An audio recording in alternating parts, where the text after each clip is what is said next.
Hello, everybody, and welcome back to Notes on Ningyo. What started out as a weekly de rigueur must-do activity, I've allowed to slip into every other week, every 3 weeks, because it takes a little bit to put these things together. For example, this talk that we'll be getting into today, I really thought would be back to our 20 minutes. The idea of a notes on Ningyo implies that it's just a note, not a PhD dissertation, not an extensive 400 level course, but just a little note.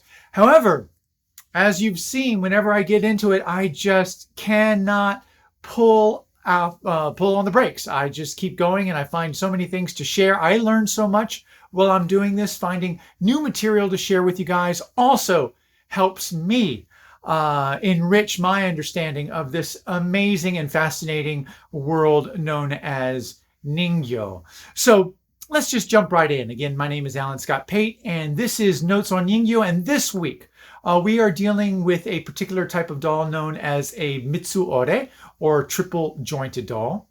And specifically as it was created, perfected, if you will, by one specific artistic lineage known as Etokzai. So the title of this week's talk is The Masters of MITSUORE, Etokzai, and His Lineage. Now, some people will actually not really have a good visual. What do I mean when I'm speaking about a MITSUORE? So here you have a beautiful Ichimatsu doll. You'll be more familiar with Ichimatsu Ningyo, this particular one by Koryusai. And this is a very familiar form, but we haven't spent much time talking about their structure.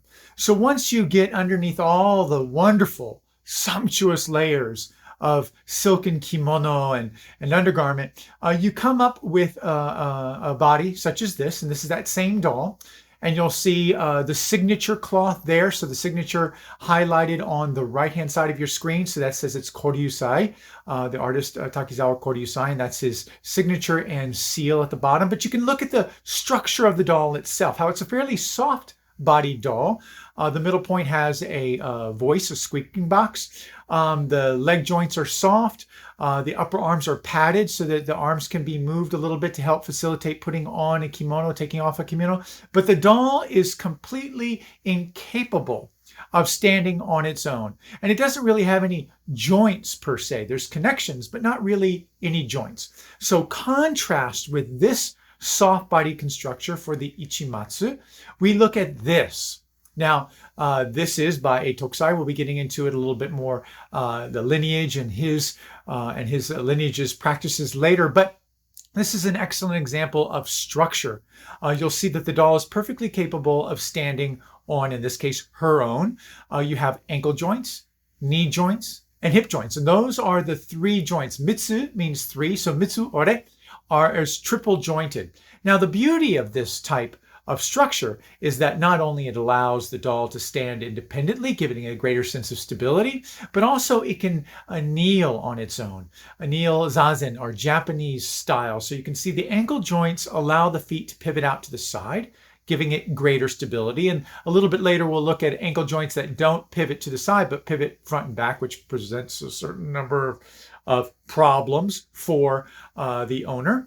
But anyway, so this shows you how when engaged, those triple joints allow the doll to kneel in a very compact way. And as I said, we'll be looking at how the Etokzai lineage sort of perfected that art form. And so this is a grouping of Etokzai from the various lineages there, just to give you a sense of where we're headed.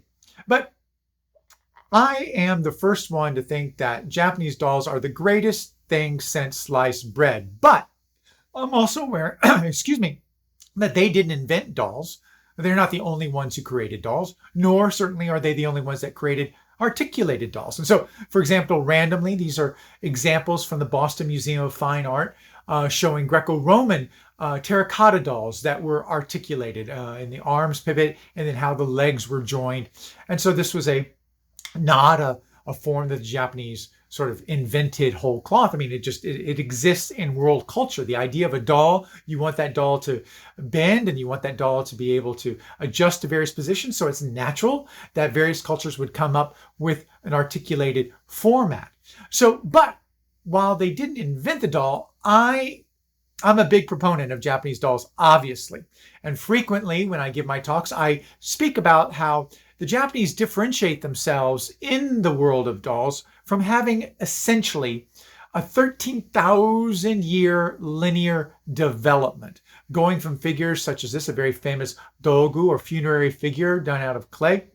And people quibble about whether back 13,000 years you can really call the people in the Japanese archipelago Japanese or not. I'm not going to get into that, but it suffices to be said that one can do a fairly close connect the dot forward from these early forms and encounter so many beautiful and extraordinary aspects of dolls that continue and be vibrant today. And I argue the most vibrant come from Japan. But I digress, as I frequently do, hence the time problem.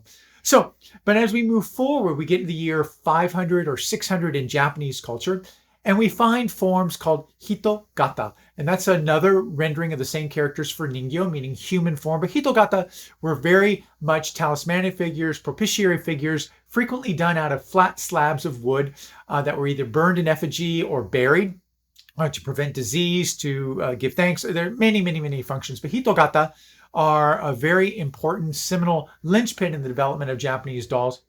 And we do find upon occasion articulated hitogata, such as the one shown here. Rudimental, to be sure, flat pieces of wood, just, not the most sophisticated in interpretation, but the idea was it was supposed to be destroyed. So, why put in all the effort? But for us, for our conversation today, we're going to take a big jump forward and we're going to deal with the Edo period. Now, the Edo period runs from basically 1615 to 1868. We'll be extending a little bit beyond that.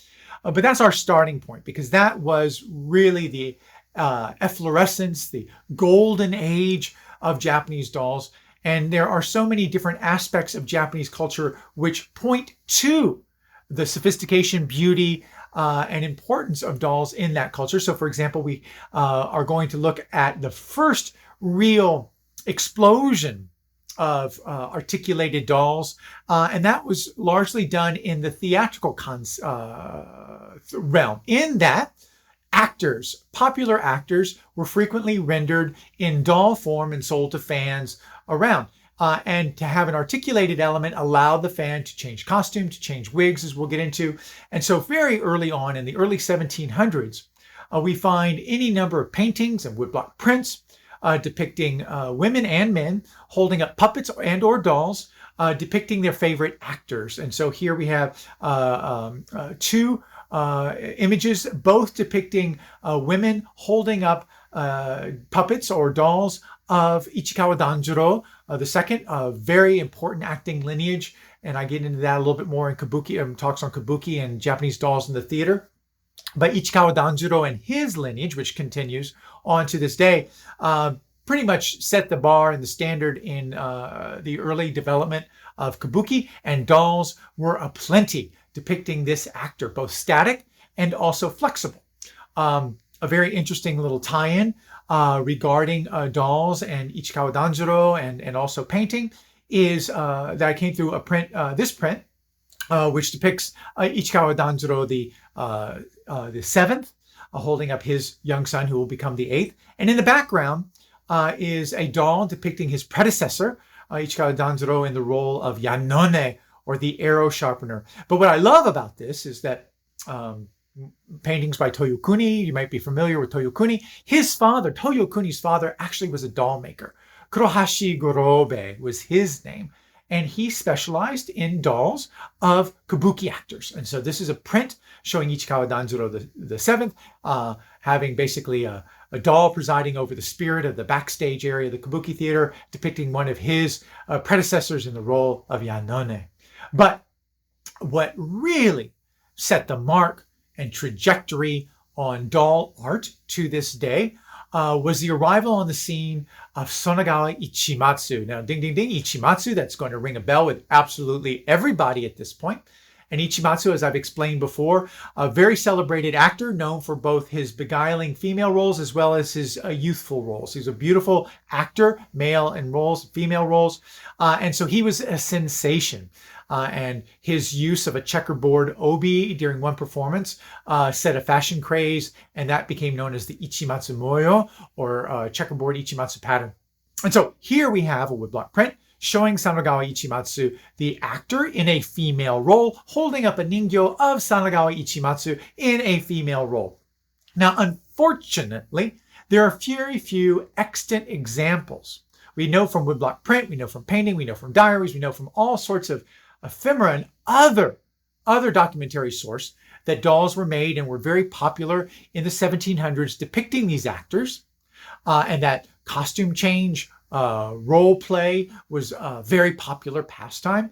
But unfortunately, very few ningyo from that period exist, and so we have to resort to these archival images, if you will, in order to document that and to get a sense of what they looked at. Because when we look at these prints, it does convey a sense that those dolls, those ningyo being made at the time, were quite lovely and were quite captivating and were in their own way quite sophisticated. But when we jump forward a little bit to just show what the dolls structurally might have been like, we find actor dolls well into the later Edo period, early Meiji period, depicting actors, and depicting actors with their change of costume, but also with change of wig and accessories. And so here we can see the structures clearly a triple jointed MITSUORE structure, and that this facilitated this changing of clothing and positioning and role play. And so it was largely, it is believed, largely within the purview of dolls depicting actors that MITSUORE really gained ground as a form, this triple jointed concept. However, it was never ever restricted to this one field. And so we're going to hang a little bit of a left. And if you may remember in one of my early talks, I talked about gosho ningyo, or palace dolls. And frequently these are depicting young seated boys, static seated boys holding an attribute to convey auspicious wishes and greetings. But their popularity bred many different types of forms. So we also find the standing form of what was known as a wakagime, and that is a young prince. And so members of the kuge, or the imperial and upper military nobility, their children would wear very fine clothes, and there would be standing gosho ningyo depicting children of this upper class, frequently with family crest and that type of thing. But with that also came the development of MITSUORE, depicting the wakagime, the young prince, but also another form or style or trend developed of what was known as kyodai, or older brother, younger brother. And so frequently you find pairings of older brother, younger brother gosho ningyo, or gosho style ningyo, but done in a MITSUORE structural form. And so when you're dealing with MITSUORE, you have multi categories of them, if you will. And so ultimately we'll be getting to Etokzai in his particular category, but I want to flesh out a little bit, show some of the other forms. And so in dealing with gosho, we also find a variation on that young prince theme.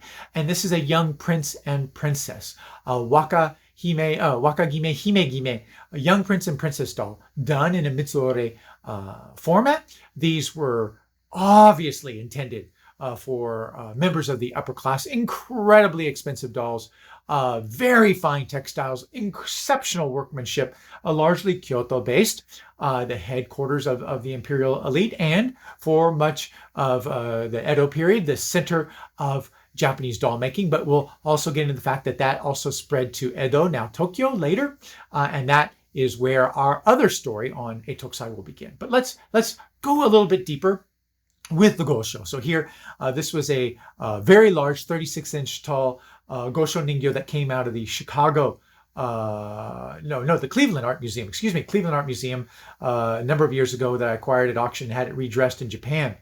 Extraordinary in terms of scale, but he's a very good example of classic gosho style joinery, or what's known as gosho style joinery, and where you have, again, you can see the articulated feet. The knee joints in particular are flat, very stable.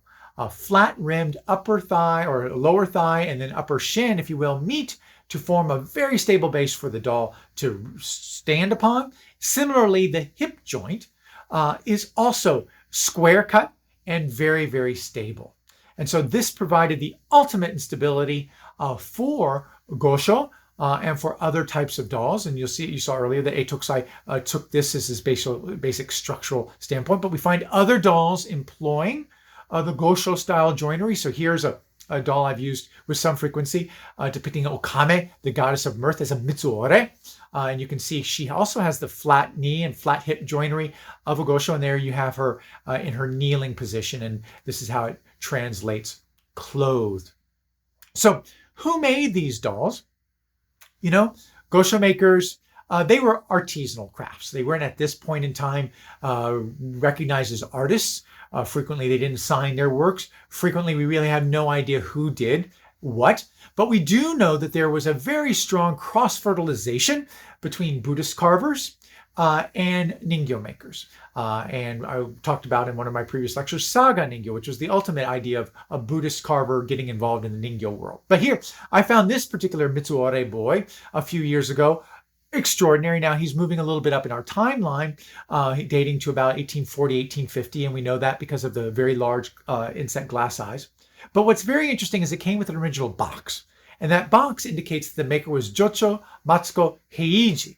And, you know, I really don't know who Jocho Matsuko Heiji was, except that the box also indicates that he's a 33rd generation, do that math, 33rd generation Buddhist carver, descended from Jocho Bushi, who himself died in 1057. So 33 generations forward, beginning in 1057, we arrive at Jocho Matsuko Heiji, who made amazing dolls. Now, the Buddhist tradition, you don't find much in the way of articulation, but you do find exceptional rendering and the legacy, if you will, of Buddhist carving in Japan needs no explanation from me, and I won't even go there. But we do know that they tended to be static. Every now and then, as in the figure on the right, you find clothes that were intended to be dressed and undressed. Very unusual, but it did happen.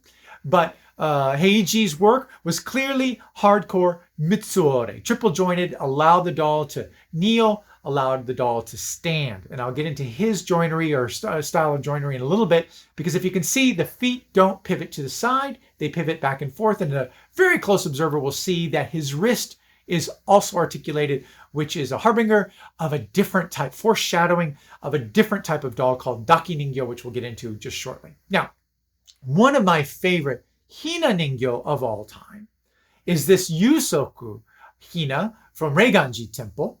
And I have just always lusted after this pair, frankly speaking. Absolutely amazing, large scale, but I had never really seen them in person. They were always in a book.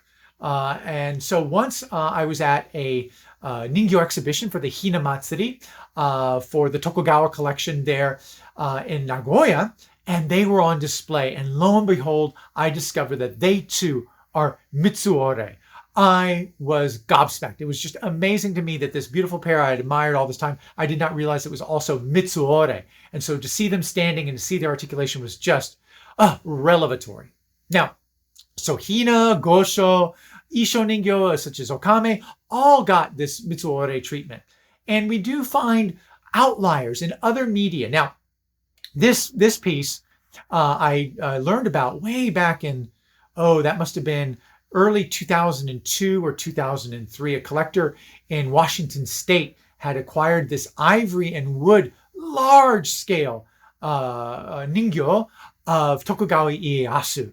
And just an absolutely extraordinary, and it was many, many years later before I could actually document it in full. And so here he is with his very formal sokutai outfit on the left, and then his more militaristic kamishimo on the right. But what is amazing is when you take all of that bling off, you find this articulated doll. It's not exactly Mitsuore because his ankles are not jointed, but the hips and the knees are in a very clever wood joinery, very just singular, I want to say, because he even has kneecaps, which, you don't get kneecaps frequently in Ningyo, but this is a beautiful, exceptional example of an articulated doll, but done in a very non-traditional medium, using wood and ivory. Now, moving back into more traditional Ningyo that we're more comfortable with, we find this sumo wrestler done as, well, a little bit more than a mitsuore, because if you remember, mitsuore means triple jointed.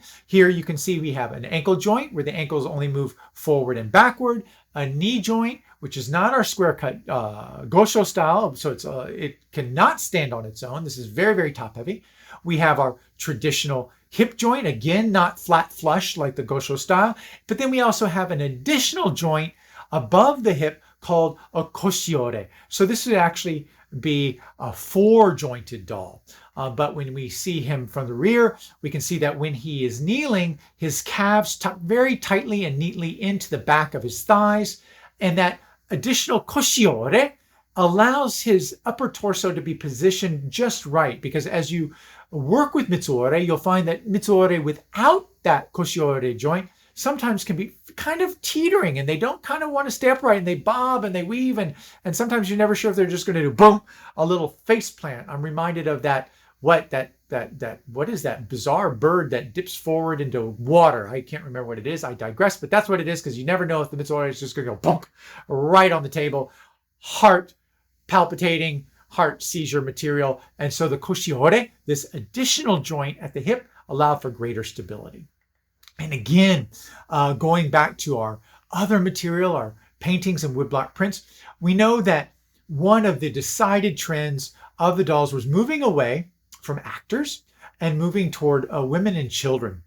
And so there are a large series of paintings with black prints, as I said, depicting young women, sometimes courtesans, sometimes just young maidens, playing with dolls and changing their clothing or loving and adoring the dolls. And from their structure, we can get a sense that they're soft jointed.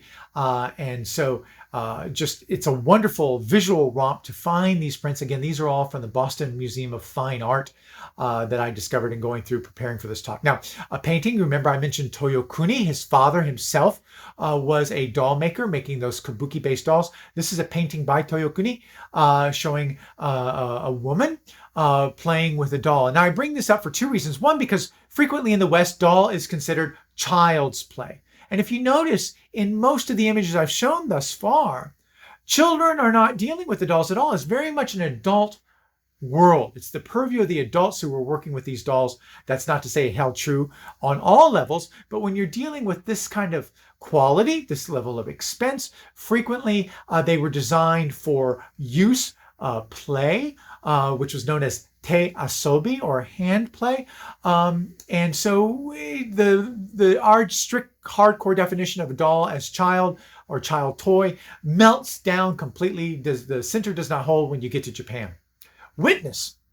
This is another painting I use quite frequently from the Sackler collection in Washington, D.C. that shows courtesans in their viewing pavilion where would-be customers could walk by, look into the lattice work, and see them at leisure and engage in conversation. But what I love this painting, it's a beautiful painting. It's a screen, a folding screen, just for the color and this richness of textiles.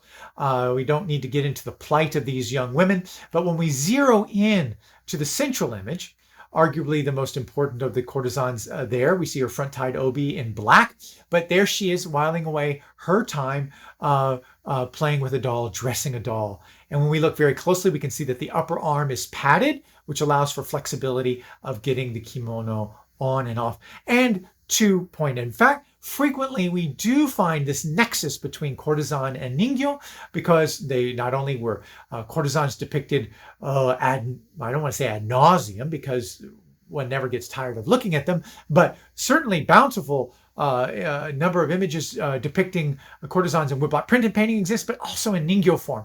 And I love this particular set, this trio of a oiran or a taiyu, a high-ranking courtesan, and her two kamuro attendants. But these are all done in a mitsuore technique, which is, if they had been static, I would have been in love. But oh my God, people, they're triple jointed. So fine, so fine. But when we zoom in and isolate on the taiyu or the oiran, we find this spectacular outfit.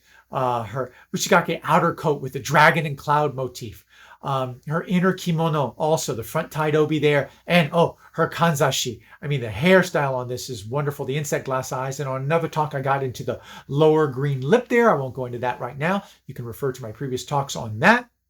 We have her tall geta, and then when we turn her around, we see that her lovely Beni red kimono also has sumptuous embroidery there along the hem. So, Mitsuore in all its forms never ceases to just astound and amaze. But when we also, not only do we find paintings and woodblock print depicting the consumer, but more to our archaeological or our digging goal and purpose, we find helpfully, very, very helpfully, woodblock prints depicting shops. And so this is an 1804 print, I believe, depicting the Hina market in Edo, Tokyo.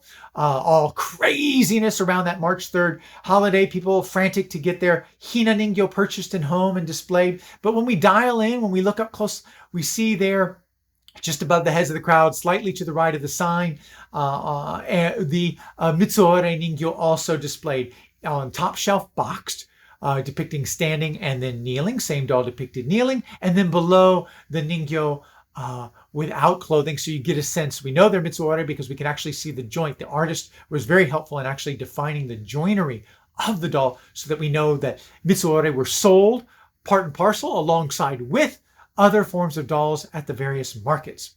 And so when we go in and we look again, a Mitsuore Ningyo, not of a child, but of an adult. Beautiful woman with the Okimayu sky brows, the blackened teeth, the lower green lip. Absolutely stunning, but also her kimono. So she has an outer uchigake kimono, which, if you didn't know scale, could easily read as a full-scale kimono. So at this point, clearly, and this doll dates to the mid-19th century, so about 1840 again, we know that there was an entire industry that had evolved making kimono specifically for Ningyo. Absolutely, so this is snow on pine with supplemental gold embroidery on figured silk. Her inner kimono, equally sumptuous and stunning. Figured silk and gold brocade or gold wrapped thread, peeked out design of blossoms. But we are talking about triple jointed dolls, so let's look at her structure. Again, unable to stand on her own, very similar to the sumo wrestler here in structure. Her ankles pivot frontward and back. And the reason I bring that up is that it's actually kind of problematic because the toes tend to break. It's helpful in terms of positioning the doll, but to have those toes vulnerable, I'm not a fan, but that's how it was done. And you can see how the dowels cut through and then they were capped with silk there on the ends if you look at her there in profile. But also ankle joint, knee joint, the hip joint, plus the additional koshiore to allow for a more fine-tuned positioning. And then if we look even more closely, we see that her wrists were also jointed. So very similar in structure to the Jocho Buddhist carver Mitsuore, who had the articulated wrists, and that's going to come to the fore in just a few more images. So side-by-side comparison of a Gosho style Mitsuore with the flush joint standing on his own versus a different style of joinery where the doll never could stand on its own. But again, the point really was for it to stand on its own. It was all about the clothing and or wigs. Now, Katsurage Ningyo or wig dolls, very, very popular to this day, very, very popular. And Mitsuore were perfect for this because not only they had their background in Kabuki actors who used this style, but just the beauty and the fun of changing costume and changing wig styles. And so I particularly love this set because it came with this box that we knew it was shipped from Kyoto in 1907 to England, and that it was created or purchased through a Yamamoto and Company there in Kyoto. And actually, they shipped from the Miyako Hotel, and the Miyako Hotel still exists. So a little bit of provenance, which we don't get very often, but the doll itself, super sweet with its 12 wigs. And you can get a sense of how it changes so much the personality of the doll based on the wig. Now, wig doll sets come in, little touristy, cheapo things, if you will, very, very easily acquired, five wig sets of a very inexpensive doll, or sumptuous, extraordinary 36 wig doll sets such as this one, where the doll itself is a beautiful Mitsuore Bijin, but here I'm focusing on this two-tiered box of all the wigs. And just the wig itself is a beautiful study in art and form and culture. And one could certainly get lost in the hairstyles of Japanese courtesans and commoner alike.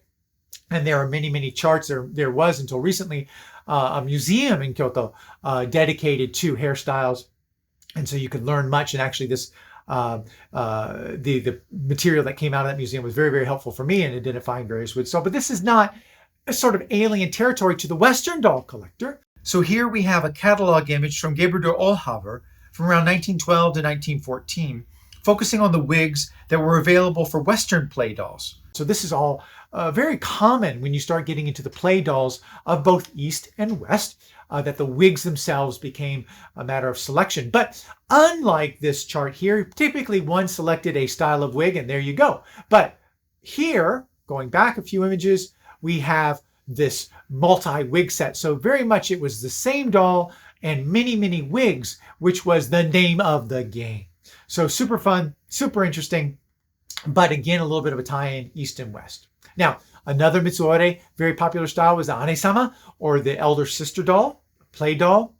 Also Mitsuore that came into vogue at the end of the Edo period, getting into like the mid-19th century and well through the Meiji era, the subsequent era which lasted from 1868 to 1912. Now in that era, and just at the borderline, we find the emergence of a very important form that I've alluded to called the Dakiningyo. Now, I'm not going to go into a full story on Dakiningyo because that in and of itself, but Dakiningyo are part of our Connect the Dots as we move through the various iterations of jointed dolls as we move forward in time. So Dakiningyo were designed, as their name implies, Daki means huggable. So huggable dolls were not designed to stand alone, not designed to be displayed per se, but they were designed to be interacted with, the very definition of te asobi, or hand play, and they were very much dependent upon their owners. They could not stand on their own. They had to be held and cared for. And typically they were quite large scale, nearing baby in size, and a great deal of artistry and sophistication. Love was lavished into the Dakiningyo form. And so this is a Dakiningyo I currently have. And they have articulated wrists, but a more soft body construction, which just they just kind of flop down. You can't do anything with it. Now, Dakiningyo, arguably, because of their emergence in the mid-19th century, dovetailing exactly when Japan was emerging to the West, this was one of the early forms that the West encountered. And so quite frequently in art, dealing with Japanese dolls as they insinuated themselves into Western culture, both American and European, it is frequently a Dakiningyo that is depicted. And this is a very famous etching that I find kind of freakishly scary of a whole slew of Dakiningyo marching their way toward a young girl sleeping. And I don't even want to psychoanalyze this, but structurally these would have been Dakiningyo even though they are depicted standing. Now, the structure of the Dakiningyo is important for our consideration because we are dealing with joinery. So here, when we look at this akako, or red baby, we can see that the wrists are articulated, as I alluded to before. The ankles are articulated in a forward and backward pivoting motion, but there are no knee joints. There is no hip joint. So this is not a Mitsuore in any way, shape, or form. This is very much a soft body construction doll with soft legs and only ankle and only wrist joints. Now, the sharp-eyed observer and those who know much about the development of certain Western type of dolls will say that is very much the Sonnenberg Toffling type, or what was later known as the Maxman type, or also known as the Maxman type. Now, I'm not going to even begin to get into that particular history. I know that there's any number of scholars who deal, or collectors even, who deal with Maxman type and Sonnenberg dolls who are far more capable of dealing with this topic than I, but I do want to show you the sort of the evolution in which the Dakiningyo emerged, which was a touchstone for the Sonnenberg Toffling or the Maxman type. And as you do a side-by-side comparison there, you can see the definite Western doll there on the left, and of course our akabo on the right, showing the exact same joinery construction. And again, Maxman, an example of a Maxman type. So, all right. I'm like an hour and a half into my talk, and I haven't even gotten to the point, which was Etokzai. So dolls were made. Kyoto initially was the doll center. It was the capital, birthplace of Japanese ningyo in many ways, shapes, and forms, particularly quality ningyo. But that is not to say that Edo, now Tokyo, that became the shogunal political capital beginning, as I mentioned before, in 1615, did not also have its share of doll shops, doll makers who catered to the burgeoning population of Edo, which in the turn of the 18th, 19th century rivaled London, was larger than London as a megalopolis. And so, of course, we have doll shops there. And those of you who have been on my tours or listen to me talk frequently, I come up with or mention the name of Yoshitoku, the doll shop Yoshitoku. So this is an archival picture of Yoshitoku's flagship shop back in the Meiji era, to give you a sense of time and history. But what I do want to focus on is a rival shop, actually, to Yoshitoku, and that was the Hinaya Jirozaimon, or the Hishiya Jirozaimon. Now, Etokzai is where we have now finally arrived. Here we go. Etokzai. The Etokzai the first, Yamakawa Yasujiro, actually worked for the Hishiya or Hinaya Jirozaimon in Kyoto. All right, so he was a Kyoto doll maker, apprenticed to the Hishiya Jirozaimon. And those of you who are familiar with Hina Ningyo will think that the Jirozaimon name is very familiar, because yes, the Hinaya Jirozaimon perfected and invented this particular style of Hina known as the Jirozaimon Bina. And it was a very important part of their stock or their line. They were suppliers to the imperial family, but not only of Hina, but all forms of dolls. And so Hinaya Jirozaimon, or the Hishiya Jirozaimon, was a very, very important doll shop based originally in Kyoto. But in the 1760s, late 18th century, they also established a shop in Edo. Now, this is when the Etokzai lineage comes to the fore, because Etokzai I was tapped to go to Edo, Tokyo, and take over, actually at this point it is Tokyo, go to Tokyo to take over that shop, the Hinaya Jirozaimon's shop there in Edo. And so he became basically master of the Rus and took over the Hishiya Jirozaimon, and ultimately branching out and forming his own shop and well, he went independent, if you will. Very few of the Etokzai I dolls exist. Now, in doing preparation of this talk, I did come across this beautiful hand-tinted photograph depicting a spectacular pair of MITSUORE Ningyo, triple jointed, very large scale, one might say friendship doll size. And this belongs to the Takamatsu no Miya family. Now, Takamatsu no Miya was one of the 4 branches of the imperial family that were eligible, if you will, to inherit the throne. So obviously, the Takamatsu no Miya family was incredibly important. And so this pair of doll was given or purchased by the Takamatsu no Miya family from Etokzai in the Meiji era, and originally dressed in Meiji era clothing. But the Takamatsu no Miya family would change the clothing on these dolls every so often to reflect that current age. And so this particular photograph was taken when they had been redressed to depict early Showa fashion and clothing, so very much influenced by the friendship dolls. And you have to wonder if, in point of fact, it wasn't the success of the friendship doll exchange in 1927 and all that wonderment that caused the Takamatsu no Miya family to redress this amazing pair of Mitsuore. I do not know their whereabouts. I have friends in Japan trying to figure out if we can sort of find them.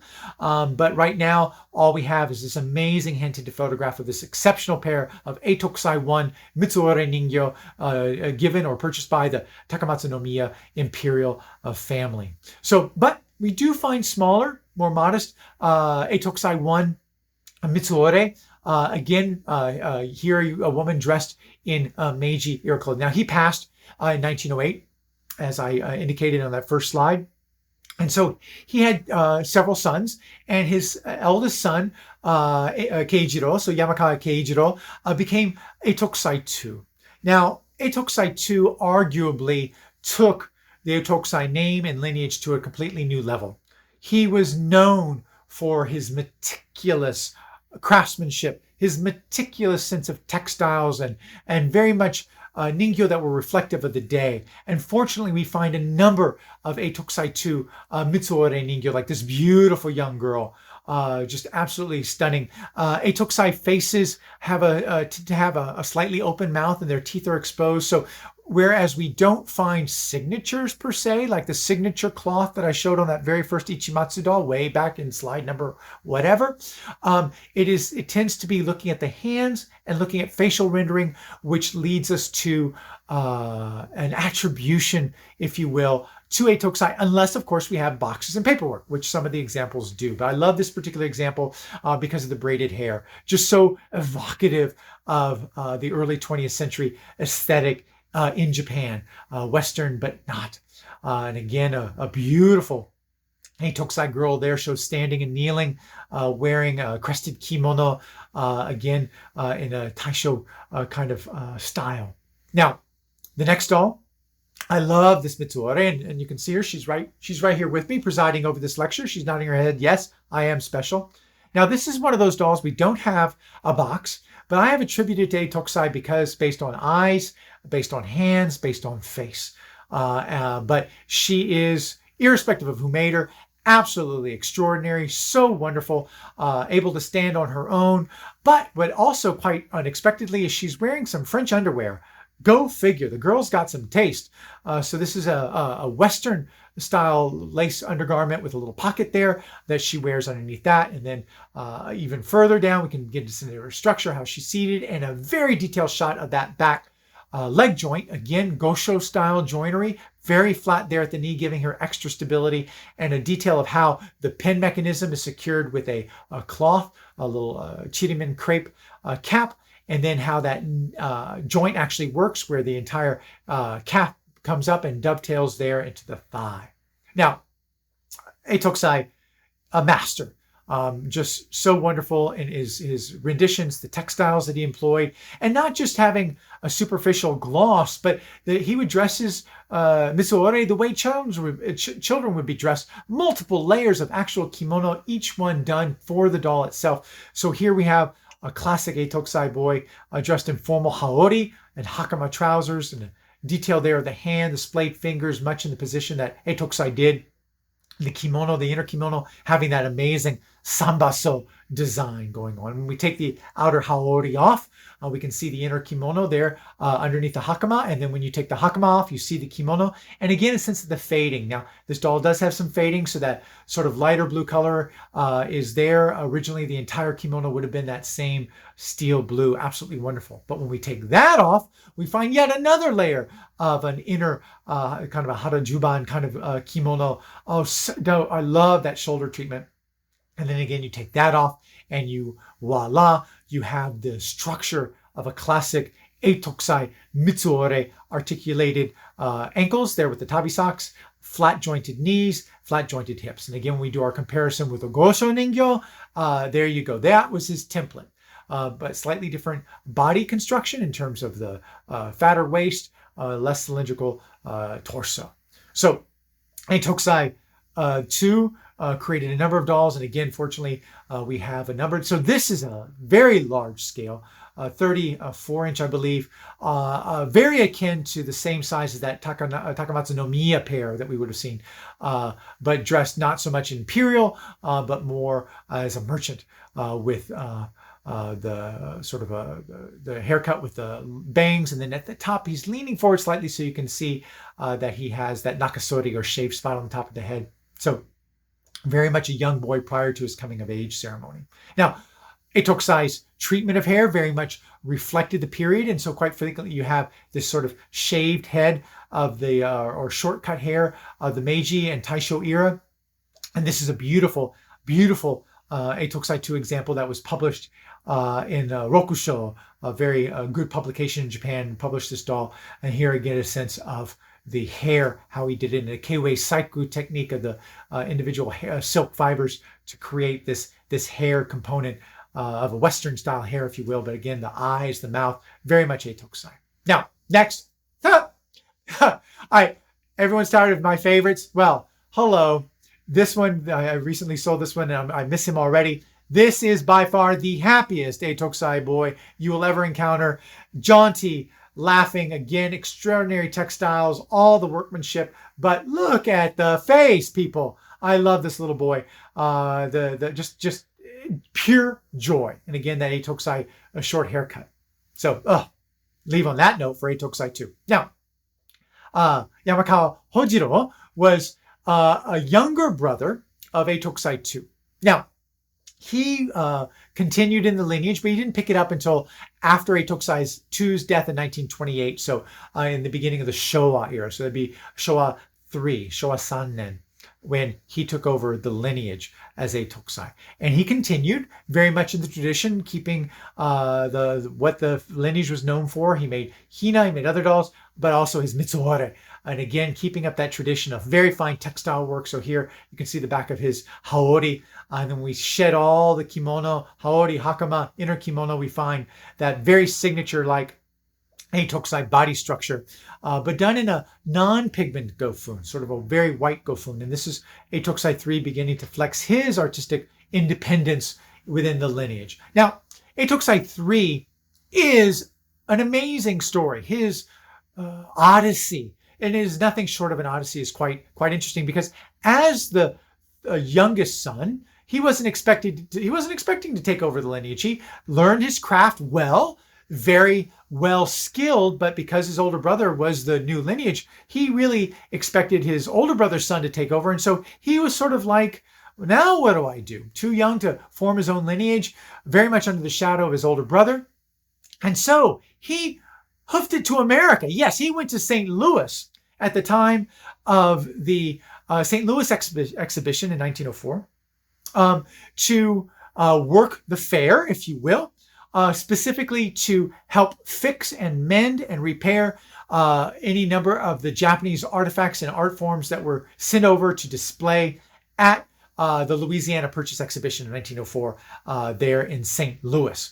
Most particularly a pair of mechanical dolls that were sent over, tea-serving dolls, and Etokzai was on hand to repair and fix. While at the fair, he caught the eye of Wilson, Mr. Wilson, who was the founder of the Commercial Museum in Philadelphia. Now, the Commercial Museum in Philadelphia, people who read my book on the Japanese friendship dolls will be familiar with it, and historians in general, history buffs in general will be familiar with the Commercial Museum.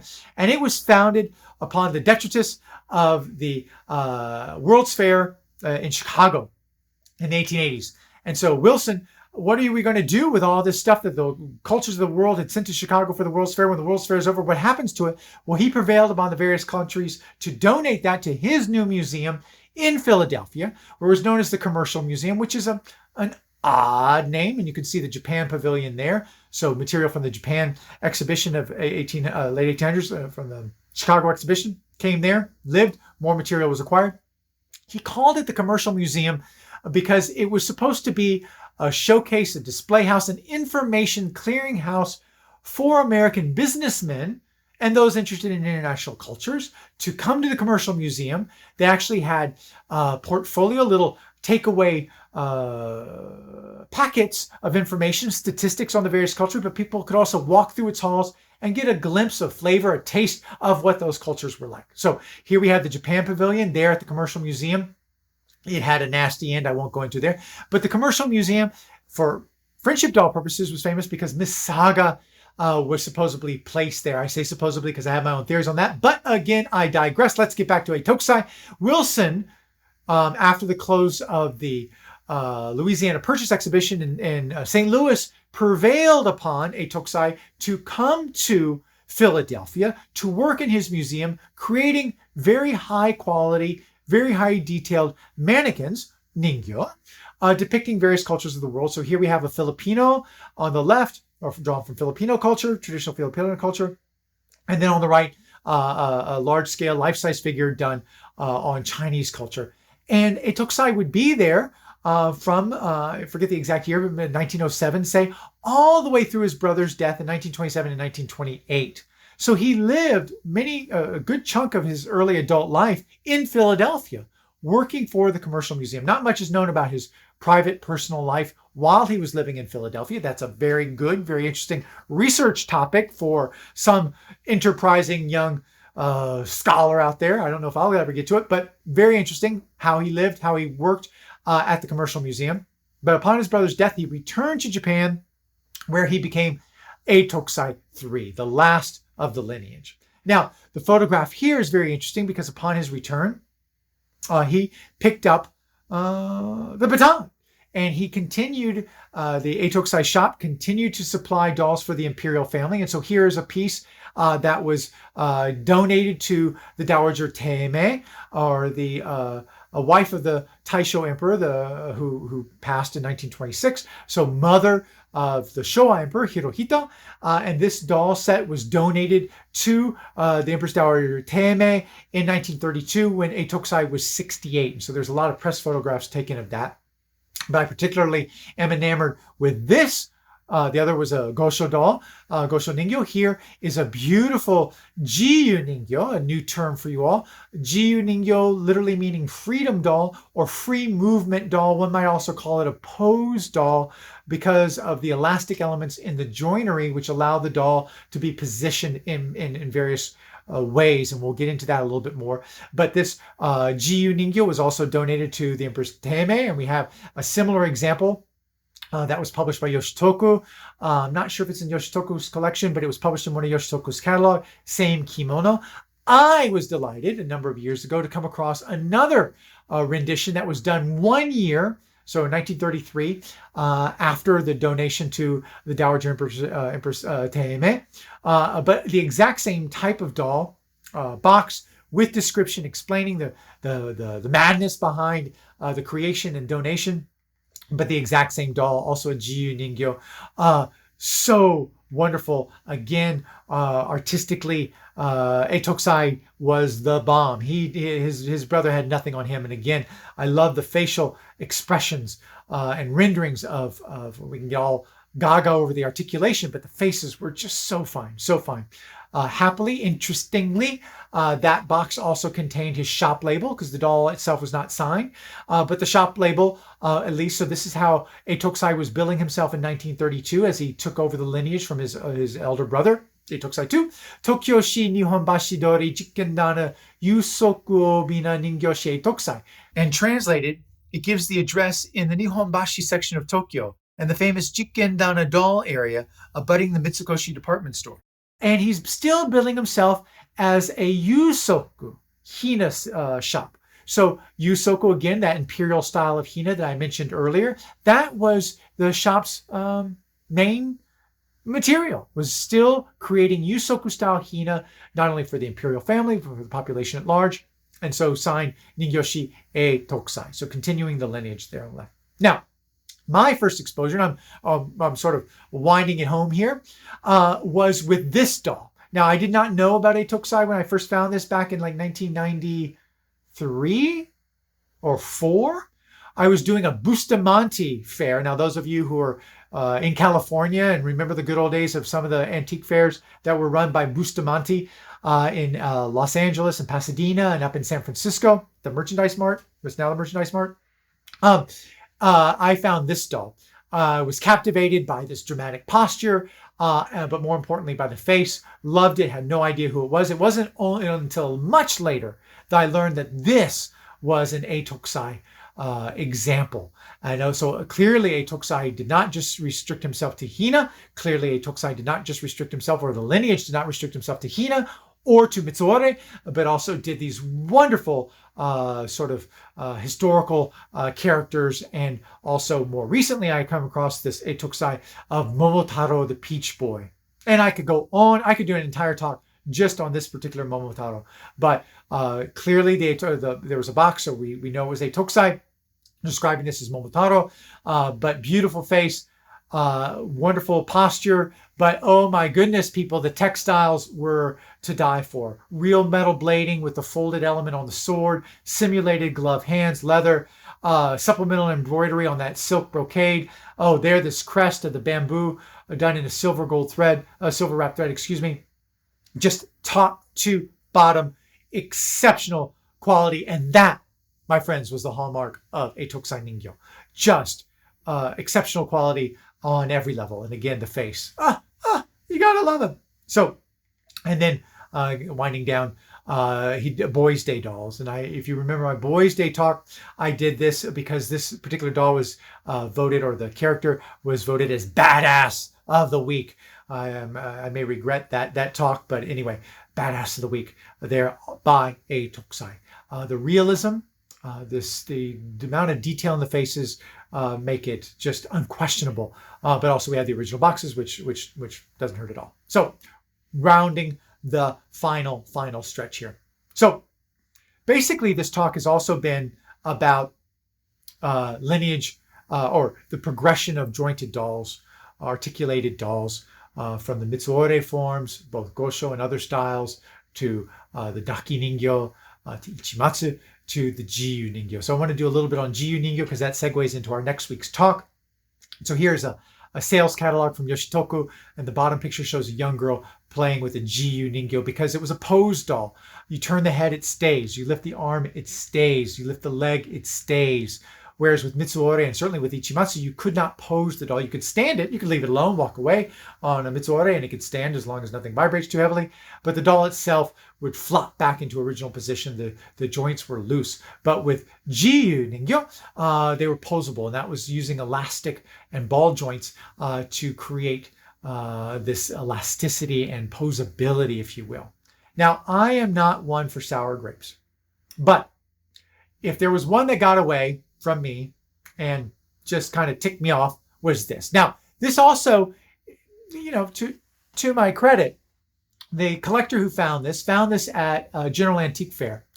And because of her familiarity with my work and her familiarity with Japanese dolls, when she saw it in the dealer's booth, she kind of thought that maybe there was something special about it.